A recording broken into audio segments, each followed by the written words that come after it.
In discrete time, you can sample signals, but you can also do something called decimation. So sampling is when you keep a subset of the impulses from your signal, but set others to 0. That's called sampling. And we do that by multiplying by delta functions, which are located at the places where you want to take the samples. In this case, we've drawn it for n, capital N equals 2. So that's sampling in discrete time. But now, if we wanted to store this on a computer, for example, we don't want to store all the zeros in between, so we do something called decimation.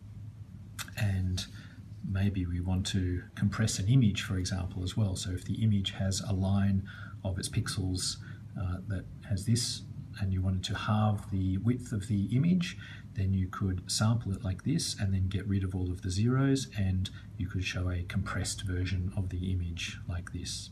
So this is called decimation, and we would like to know what that does to our frequency domain, and also ask the questions, when can you decimate and then go back to the original?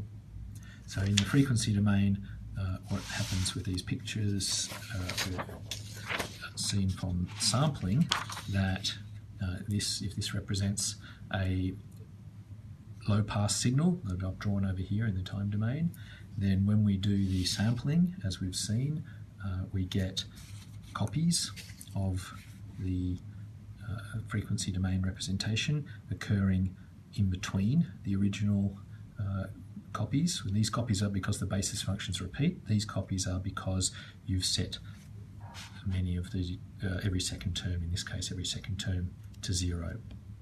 And then when the decimation happens, the decimation, as you might expect, it is a compression in the time domain, and so as you would expect, and was the case in continuous time, you get an expansion in the frequency domain.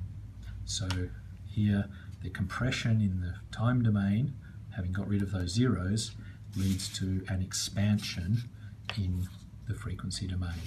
And it's an expansion of a scaling by the amount of decimation that you did. So where this was the maximum frequency of the original signal, Wm, now the maximum frequency is capital N times Wn.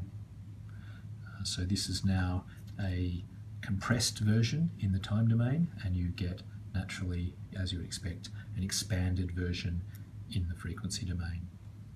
And if your sampling and removal is such that you don't have overlap here, as normal with sampling, then this is just becoming a stretched out version. When you get rid of the zeros, you'll still be able to recover the original signal through standard low pass filtering by getting rid of these copies that were in between here, if you wanted to go back, as long as your sampling was more than twice the maximum frequency of the signal.